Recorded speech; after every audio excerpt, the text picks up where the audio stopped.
Welcome, everybody, once again to the PHDJ podcast. My name is Mike. And this is Joe Bunn. And we have a special guest this morning. I'm psyched about it. You've heard him before on this podcast, and I'm sure all of our listeners know him by his reputation. Digital Dave Lander, welcome to the show, Dave. Yes. How you doing? Good. How about yourself? We're surviving. I've got a couple paint projects done this past week. So yep. You know. Painting the house, you mean? Yes. Dude, that's awesome. My wife is happy. Although I've also got some Duratex and painted, did some speaker chip repair. Oh, nice. Very cool. This is actually a great tip. If you have like EVs or Evoxes, any of those speakers that have that thick black coating on the wood, the coating's called Duratex, and they actually make the coating. You can buy it on Amazon, and it comes with a special roller brush, and you can just coat the speakers. So if you get, a lot of times you get little chips on the edges of those when you're loading in, unloading. So is that one of your 20? And I love the fact Dave has released 10 lists of 10 things you can do during this time, which I think are phenomenal, Dave. If our listeners haven't found them, go check them out on Dave's social. But is cleaning up the paint chips of your speakers, is that one of the 20, or is this like a bonus thing? That was not on there. That's on list 3. So this will make list 3. Make episode 3. Well, the other thing I thought of too. That's my wife sneaking a kiss right there. Hey, babe, say hello to Dave. I know I've told you all about Dave from Pittsburgh. No, Kelly just got finished with a workout, so she's a little sweaty. Hi. My wife's a Kelly as well. I don't know if you guys know that. That's right. I did know that. What'd you say, Dave? I said my wife is a Kelly as well. I wasn't sure if you knew that. But. Very nice. What were you apologizing for, babe? Because I'm having 2 bad days. Oh, that's all good. We still love Kelly's having a little stress, so it's all good. Still love her. But yeah, so I did not, but maybe this coating your repainting your speakers will be on. That'll make list 3. So how have you done personally with your list? Have you been staying on top of the things that you recommended others do?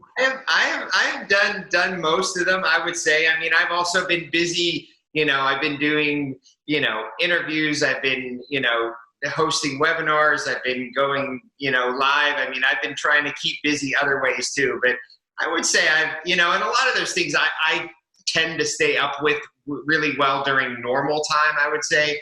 Great. So I've done a good job though.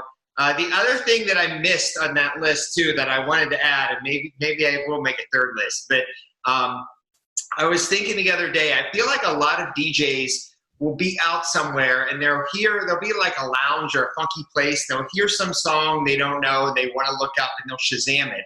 And I feel like everybody Shazams songs and then you forget to ever go to your Shazam and look all these songs up. So going back through your Shazam and downloading all the songs you've Shazammed over time, I feel so I just had that recently. A buddy of mine, Dave Nace, was playing at a little lounge, and Kelly and I went to check him out, and he dropped a Pitbull song that I had never heard of. So I did that. I Shazammed it, but as soon as I Shazammed it, I took a screenshot of what I Shazammed and then emailed that to myself. Okay. So the next day, I was like, "Oh, okay, that's why I emailed that," and then Right. Yeah, that's a great tip. We probably all have about a dozen songs in our Shazam that we did for that purpose and then never added. Good stuff. Joe, you got anything for our guest? In terms of things, you guys talk every day, so or so it seems. So you might be out of there. I have a couple questions. I do. I'll shamelessly plug Dave for the audience. So I spent an hour and a half with Dave on a call just like this yesterday. And he helped tremendously with my music organization and helped me realize the things that I was missing and helped me realize. So this was a personal, this wasn't for the vault? This was No, I paid him. I paid him. And okay. And what do you charge for that kind of consulting work, Dave? Yeah. So I was originally doing it, and I was actually planning on doing this originally person to person, starting it out in Vegas at Mobile Beat. And then when, this all happened, I decided to start doing it via Zoom call. So my initial plan was to charge $250, but I was dropped it to 200 during, COVID-19 and people kind of having financial uncertainty issues. So, I've done, several of them since quarantine has started, and just kind of, have a Zoom person to person. Most people have been concerned about kind of programming crate organizations, so we can like screen share and go through my crates, go through their crates, and kind of, Dude, for $200, I am signing Steal. up, Dave. I think that's a great deal. I've heard Dave speak about music in the past, and I've praised him before in articles. So that sounds a great deal. I think you could sell a few of those based on today. Yeah, Great job. It was totally worth it, guys. Good plug. Good plug. So 2 quick questions before we get to the main topic, Dave. Dave, if anyone doesn't know, you are the in-stadium DJ for the Pittsburgh Steelers. Correct. Do I have that correct? Is that title correct? That is correct. Okay. Are we going to have an NFL season? I certainly hope so. I mean, I did. It's actually funny you ask. I just got an email yesterday that the schedule is now not coming out until, let me check my phone here. Because they usually release it right around this time of year. Right. Yeah. It's right before the draft. So the email said the schedule is planned to be released May 9th. So it is normally like, right around tax day, actually, is usually when the schedule comes out. But the NFL has changed that to May 9th now. And actually, it's funny you ask, because I just got that email yesterday. So, but I mean, the way the email is worded, the plans for the schedule are for it to be a normal schedule. So if they play games in an empty stadium, will they need you? I don't know. It's actually interesting. The NBA, when the NBA was considering it, I forget what NBA player it was. I want to say it was. I can't remember. Oh, didn't LeBron early on say he didn't want to play games in an empty? But then he retracted that pretty soon. Like he said, I didn't realize how serious this was. That's why I made that statement. So, but on top of that, my reference in terms of what I do with the music was, I feel like it was maybe Steph Curry. I think it was someone from the Warriors, because the Warriors, before they canceled the season or postponed the NBA season, they were supposed to play one game in an empty stadium, basketball. It was the first that was supposed to happen. And there was one of the players said they still wanted the audio. Like it was a star too that was like, hey, we still would love to have audio. We don't want to play in like dead silent, like complete dead silence. Right. So that would be an up in the air. I'm sure certain aspects of what we do in the stadium would not be needed of the production team. I even wonder if they'll pump in crowd sound. Yeah, you could have a cheering track. Like you could have a mild cheering track and then like a loud cheering track, when it's like third and long kind of thing. Football, yeah, right. Sorry. Yeah, I mean, it's funny. I'm watching some of these late night TV shows they're all being shot from people's houses, and most of them were just going dry. But Bill Maher the other night on his show, he actually had like a laugh track for some of his jokes, and I'm like, if I was going to do that, I think I'd rather have the laugh track than just have it. So if you're lining up for like third and long and it's a pressure situation, I think the players are so used to their entire career hearing that sound, they might want that. Right. Yeah, I think it would be interesting. I'd love it. I mean, the whole actual crowd noise brings up a whole different, I guess, topic, which the NFL would have to look at, which is right now, I don't know if you're aware of it, we actually have a list of rules, even just as the production team that we get, and you actually are not allowed to pump any crowd noise into a full stadium, but I mean, even if it ended up being just like the music, like just some of the hip hop tracks that the players like before third down or when they're walking out onto the field. But I do think it would be weird, some of these sports, to just watch them on TV, and I mean, basketball would be almost just like they're playing a pickup game in a way, just this silent court, you hear everyone's shoes squeaking on the court. Like it would be interesting TV to watch it, but I definitely hope that we have fans. I think the sport that will sound the most like it always does is baseball, because baseball is a silent sport until those few big moments. But Right. I mean, you watch a football game, there's pretty much a murmur the entire time that raises obviously under pressure. So anyway, I wanted to ask you about that. I have one more question, but I'm going to save that to the end because I wanted the three of us to answer. But so you wanted to talk about the process behind making promotional mixes for Mixcloud. I am intrigued by this because I've been putting a number of them out. So you tell me what I've been doing wrong for the last month and how I can improve what I've been doing. Please talk to me about it. So the first thing when I do that obviously I'm going to do when I put a mix out, which I know that you do this too, Mike, is kind of pick a theme. And I obviously just put out a 2000s mix, and I put out a 90s mix, and I've done Motown mixes. I'm planning to do a New Jack Swing mix soon here because I love that personally. But so the first thing I do is I pick out a theme. And then I put a folder together on my computer, and usually the initial folder might be more songs in my Serato, and the initial folder might be more songs that I'm going to use, but I'm just trying to kind of get all of my ideas into that one folder. Right. So after I get that folder together, then you kind of want to decide the song order that you're going in before you start making a mix. Now some of my mixes I make in Ableton, and then you can kind of decide as you're going along. But especially if you're recording it live, you want to have that order, kind of set and down. Dave, what percentage of your mixes do you make in Ableton, and what do you make live? I mean, I'd say it's maybe a little over half in Ableton, and maybe maybe 60-40. And would I know that as a listener, or I basically just have to guess? I mean, all of my mixes, I think that are live from pretty sure, say, like recorded live, and most of of course, yeah. And most of my live mixes are from actual events or venues. I mean, I'm very extroverted, so I kind of work well with other people, feed on other people's energy. So it's still weird to me, not that I don't do it, but it's still weird to me sometimes to like be recording a mix or even playing like a radio mix show when you're just in a room and it's just you. So I love, like, I'd almost rather when I do live mixes, take a set that I recorded live from a nightclub or a party.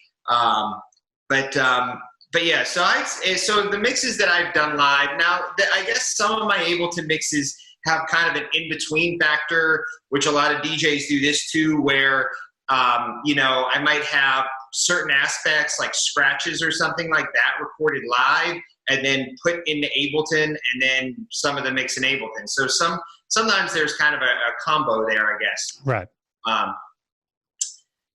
But so then if you're recording a mix live, say, obviously what you want to do is kind of set up your order of tracks, before you start playing them. And you want to consider, obviously, BPM.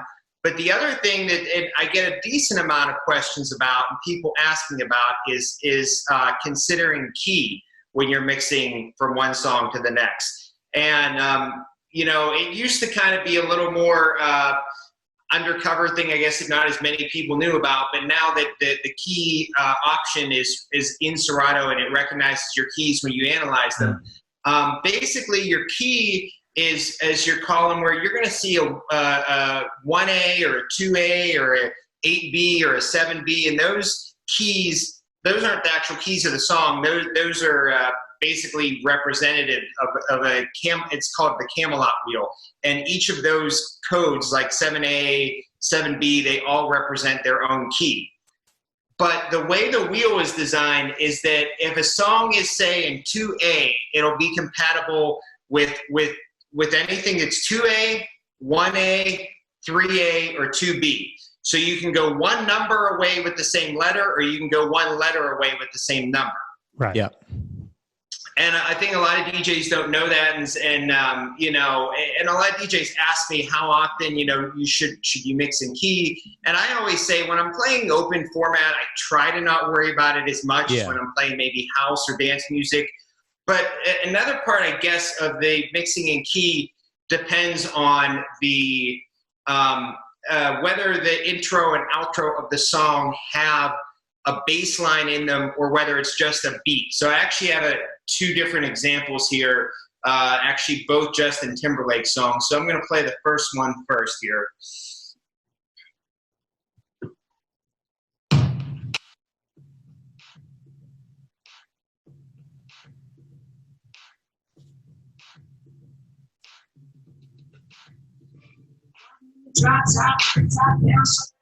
So that was Summer Love. That was actually the Scooter edit of Summer Love.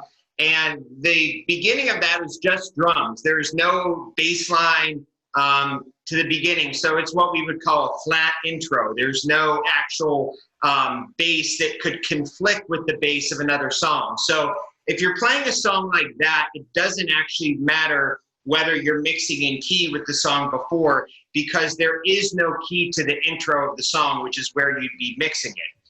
Now, something on the other hand, like this edit of Senorita that I'm gonna play real quick, a sample from, does have the bass line. And this is something that if you mixed it with a bass line that wasn't compatible, it could sound kind of funky.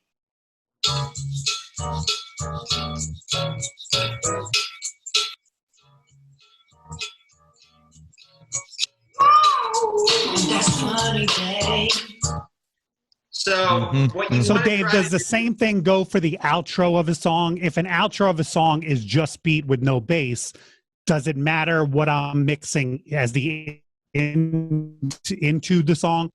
Does that question make sense? Correct. Yeah.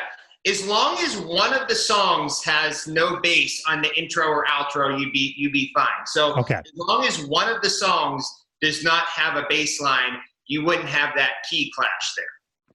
Got it. And it's good. I like the fact that you said when you're mixing live, you don't think about that as much as you do in the preparation of a mix. A recording, right. I always, when I've heard about mixing in key, my first thought was, wait, in the middle of a gig, when I'm thinking about all these other factors, I now have to look at the key of a song and make it, because if I think a song is right, I'm throwing it in. But so I kind of do like the fact that you're pointing out, yeah, in the heat of battle, don't sweat it so much. But if you're actually taking your time to build a set and put something like this together in your basement or garage or wherever, then you should consider keys for that reason. I think that's a great point. And I might also, in those situations live, I might actually consider it where, from the standpoint of, if I'm mixing two things that might clash with each other, I might bring the second one in really like last second, right before the mix happens, and not ride it for a long time if I'm afraid it's going to sound awkward. Cool. Interesting. Yeah. It wouldn't change the song that I play, but it might, kind of change how I play it. Cool. And then the other thing I wanted to, I guess, focus with from an audio standpoint that I guess is what at least I would consider something that a lot of DJs could improve on their mixes is how they start and end their mixes, which is, I've seen a lot of DJs start and end mixes at the beginning or at the end of like a song that has an intro or an outro. So, for instance, I've seen DJs that would start a mix hypothetically like this.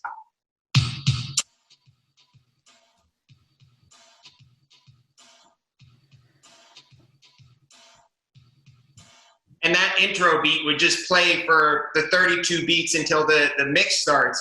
And when you start a mix, and I mean, a lot of mine, I've done more kind of, grand, complex intros. But when you start a mix, you want to catch people's attention right away. So you want at least the song itself to be starting and with its original intro. And maybe if you need the outro on the song, you could, mix it live and you can play an original version first and then mix into the, version that has the outro live so that you still have that outro. And that was an intro of No Scrubs. Whereas, if you were starting with that song, you would want to start. Get to the hook. And just get right into the song. So people are like, oh, I get it right away. Because, it's kind of like someone's excited to listen to this mix, and then they just hear 18 seconds of beats that they don't even know what song it is yet, Right. And you consider the same thing on the outro, because this is directed right at me. Dave listened to one of the mixes that I put up a while back, and your only criticism, which you were either being really nice or it was that good. His only criticism was that I ended with a remix of a song, and I let basically the last 32 beats just kind of play out. Mm-hmm. Yeah, no, my thought is who's still listening an hour into the mix, but Dave apparently was. So thank you for hanging in there for the entire hour. But it was your 2000s rock mix. Yep, it was my aughts rock mix, and yeah, I forget what song I ended with, but I used a remix and I just played the outro 32 beats, and it was a great point. So every mix I've made since Dave has pointed that out, like you say, I usually end with an original song, because an original song is going to end cold or fade or do something like that.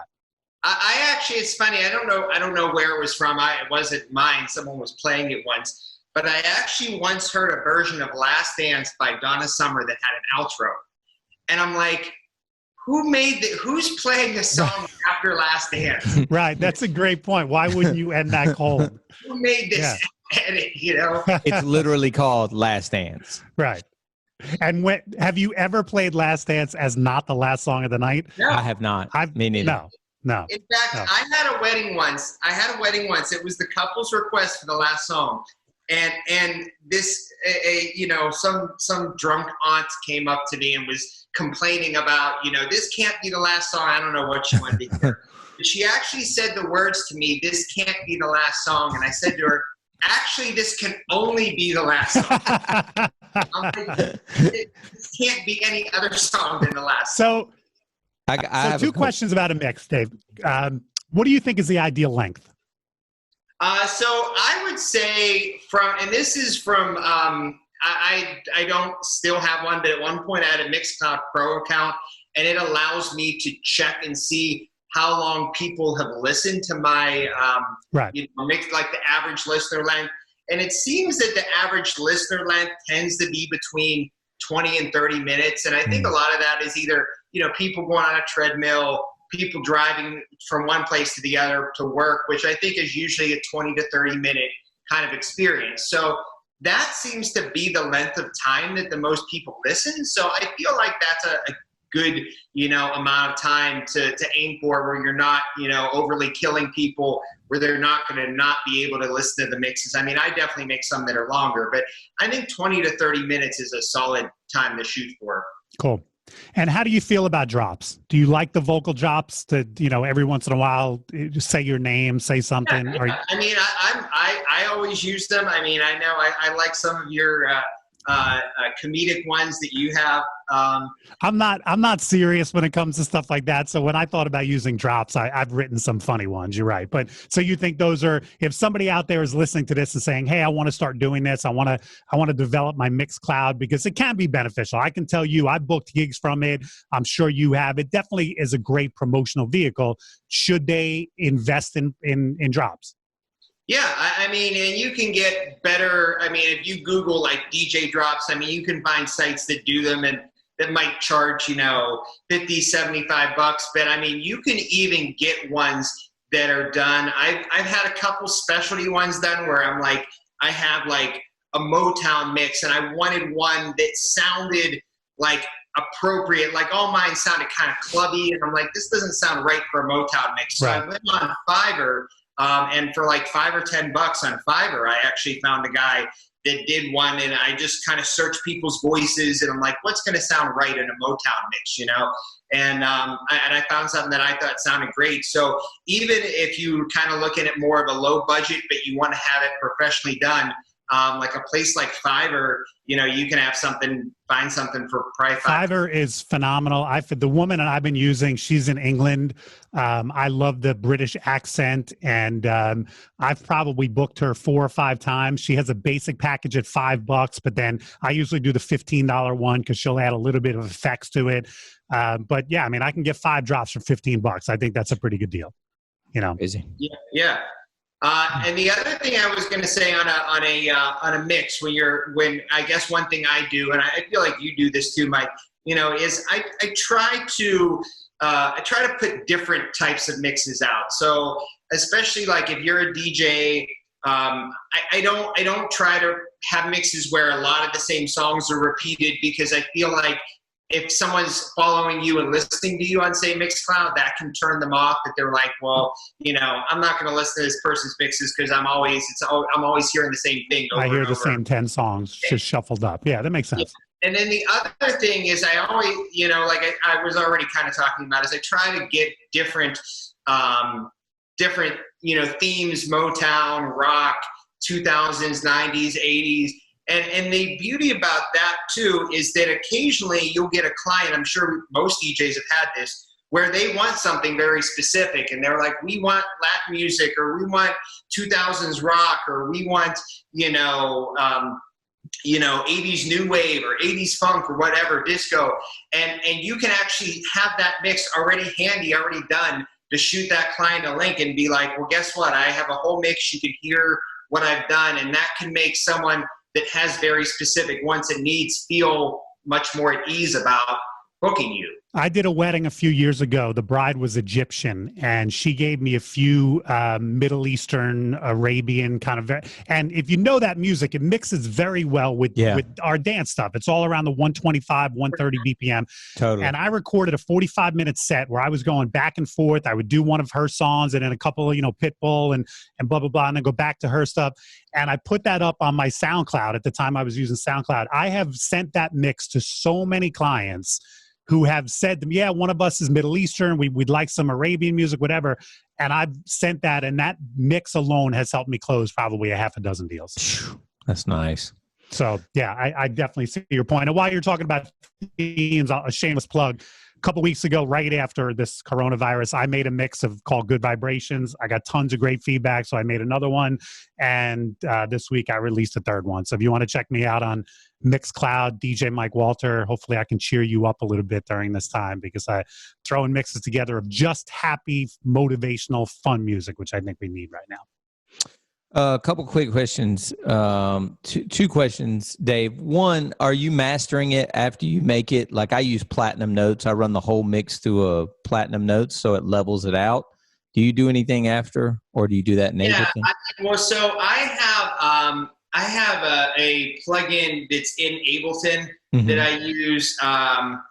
It's called it's something ceiling, high ceiling, master ceiling, something like that. I have a plugin in Ableton. I have used Platinum Notes before, though.